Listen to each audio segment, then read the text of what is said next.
So we've been looking at managed float. In a managed float, two things set the exchange rate. Purchasing power parity, which we looked at before. And so if you're not at purchasing power parity, your currency is under or overvalued, then the market is going to push it towards that equilibrium. The other thing that changes exchange rates are changes in supply and demand for your currency. So let's look at how supply and demand for currency work. All right, so let's just create a blank page here. All right, so let's look at it in terms of demand and supply for Canadian dollars. And let's just start at par, make things kind of easy. And here's the quantity of Canadian dollars. All right, so let's suppose that demand for Canadian dollars increases. If demand for Canadian dollars increase, then the Canadian dollar appreciates. It gains value. So for example, our exchange rate could go to 1 Canadian dollar equals $1.25 US. So Canadian dollar appreciates, it's stronger in value, meaning it'll buy more in the foreign market. So Canadian dollars now will buy you more US goods because you can trade them for more US dollars. What if demand for Canadian dollars decreases? Well, if demand for Canadian dollars decrease, then the Canadian dollar will depreciate, loses value. So for example, the exchange rate could go to 1 Canadian dollar equals 80 cents US. So that means the Canadian dollar does not go as far. It doesn't buy as much US dollars, doesn't buy as much US stuff. Okay? So if demand increases, the dollar appreciates. If demand for Canadian dollars decrease, the Canadian dollars depreciate. We can also look at changes in supply. So let's look at demand, supply, and what happens if supply for the Canadian dollar increases. So first the question is, why would the supply of Canadian dollars in the world market increase? This happens if Canadians have an increase in demand for your foreign currency. So an increase in supply of Canadian dollars out in the world market is because you've been trading your Canadian dollars for other countries' money. All right, if we start at par, 1 Canadian dollar equals 1 US dollar, and we are demanding more US dollars. We trade them.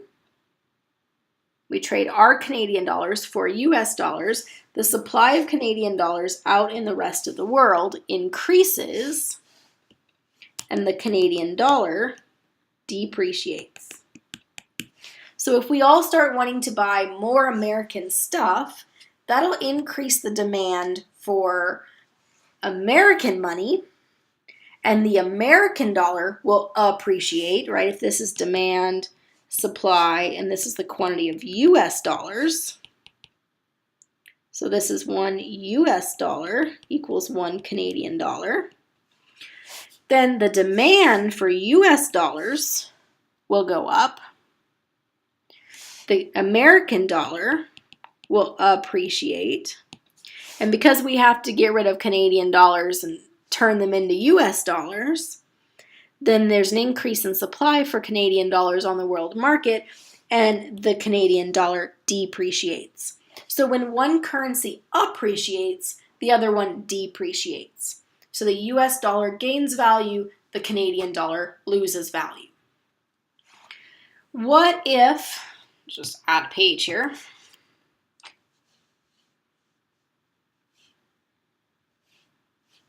All right, demand, supply. What if the supply for Canadian dollars decreases? So first, why would the supply for Canadian dollars decrease?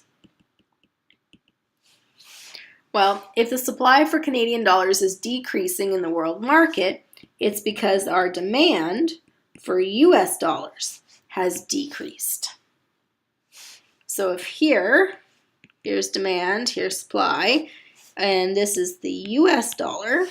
This is the Canadian dollar.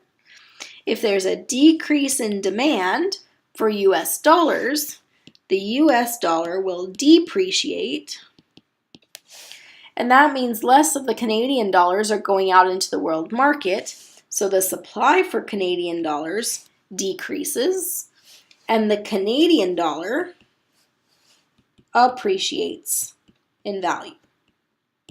So again, when one currency appreciates, the other one depreciates. Okay.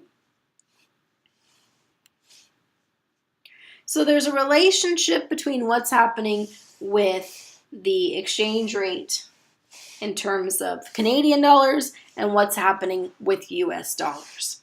So if foreigners want to invest with us, maybe our interest rates are higher than they are in their country, there's an increase in demand for Canadian dollars by the rest of the world. So the Canadian dollar will appreciate. So when you raise your interest rates, more countries want to invest with you, demand for your currency increases, your dollar strengthens. That's why whenever Canada raises the interest rates, the Canadian dollar gains value. What does that do in the other markets? Well, because foreigners have to trade their currency for ours, there's an increase in supply of American dollars in the world market because they've traded them for Canadian dollars, and that's going to cause the US dollar to depreciate. So what if the US raises their interest rates?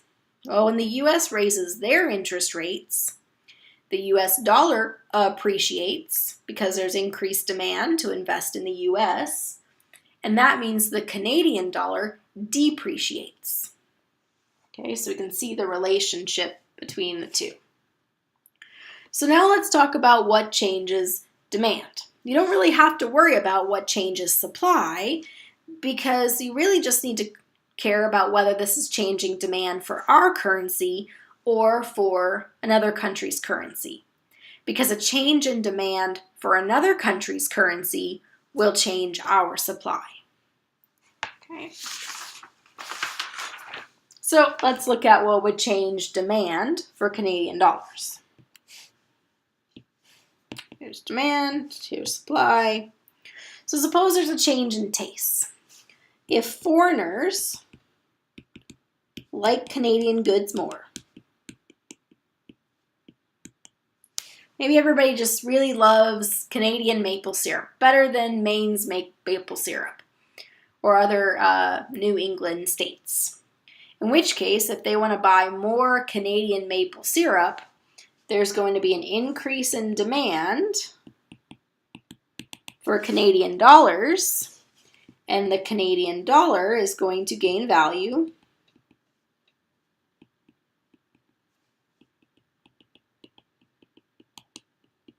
the Canadian dollar is going to appreciate. In comparison, if Canadians like American goods more, then the demand for US dollars increases, the US currency appreciates, and the Canadian dollar depreciates. Let's suppose that Americans have an increase in their income.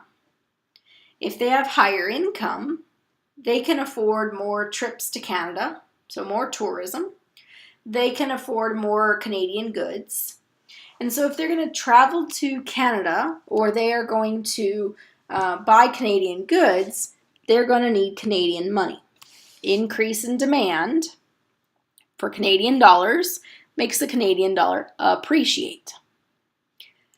If Canadians see an increase in their income, then they're going to want to travel to the US more, and there is going to be more US goods they want to buy. So that's demand for the US dollar going up. The US dollar will appreciate and the Canadian dollar will depreciate. So it depends on whose income is changing, and that'll tell you whether the Canadian dollar is appreciating or depreciating. Changes in prices. Okay, so if goods are now more expensive, we need more money to buy things. That's going to change our demand for currency. Okay. We talked already about changes in interest rates. If interest rates are higher in the US, then the US dollar is going to appreciate. If interest rates are higher in Canada, the Canadian dollar will appreciate. Okay. And then the last thing that changes demand is speculation. If we think that our currency is undervalued, we may buy a bunch of that currency and wait for it to gain value.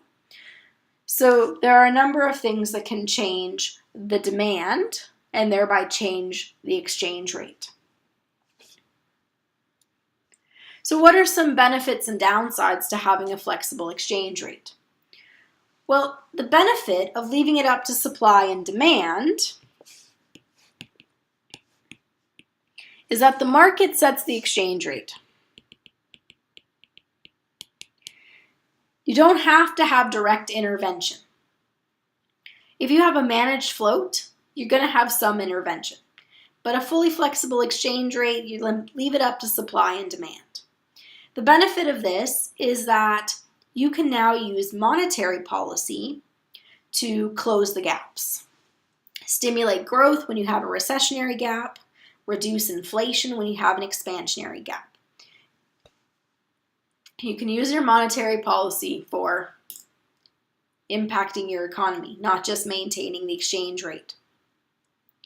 The other benefit is that it protects a country from foreign inflationary pressures. So think about it. When the price of goods in the US go up, okay, then what does that do to the exchange rate?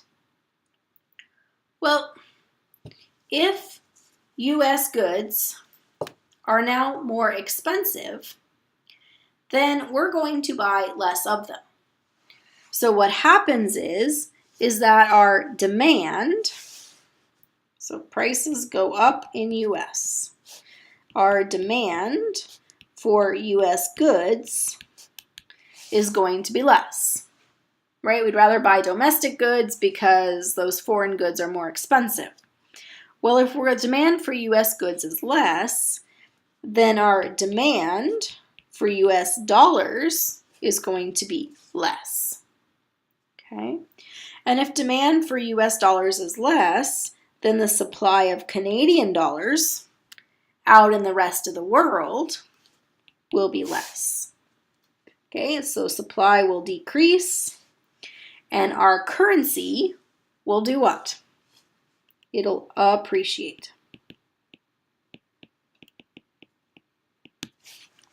Well, if the Canadian dollar appreciates, then that means our currency actually goes further. And so there's protection from inflationary pressures because as goods get more expensive in the US, our Canadian dollars gain value, allowing us to buy those expensive goods in the US. So it protects our country from big price increases in other countries. Now, the downside is that there is uncertainty in international trade. So that means the Canadian dollar is constantly changing value. And as a business that buys materials from other countries, you have to kind of hedge your bets in terms of how much is it going to cost me next year, 2 years from now, next week to buy my supplies. Because sometimes your Canadian dollar will go further and it'll be cheaper to buy your supplies. But if the Canadian dollar depreciates and weakens, then now all of your supplies become more expensive. Okay. The other thing is that the exchange rate may adversely affect a country's economy. So a weak Canadian dollar will allow other countries to buy your goods but it'll make it difficult for people within your own country to buy things. So Canada, we import a lot of goods, right? All those things we can't make up in the Great North, like coffee beans and pineapples and oranges. So when the Canadian dollar depreciates, all those foods that we import become a lot more expensive. And so if you import a lot of goods, it can be tough to have that flexible exchange rate because there's going to be some years where food prices get very expensive because the Canadian dollar is very weak. And so the exchange rate doesn't always benefit your economy. So this level we've looked at fixed exchange rates like tying to gold. We've looked at pegged exchange rates where instead of tying to gold, we tied to another country's currency. We have looked at flexible exchange rates where we leave it up to supply and demand. And we have a managed float where we primarily have a flexible exchange rate, but periodically we use monetary policy to help push that exchange rate in one direction or the other. So we can actually, and we do in Canada, we can change the interest rate to change the exchange rate. Because if you raise the interest rate, the Canadian dollar appreciates. So that's the end of the material for this level and for the whole course. So thanks for hanging in there and watching all these videos all semester.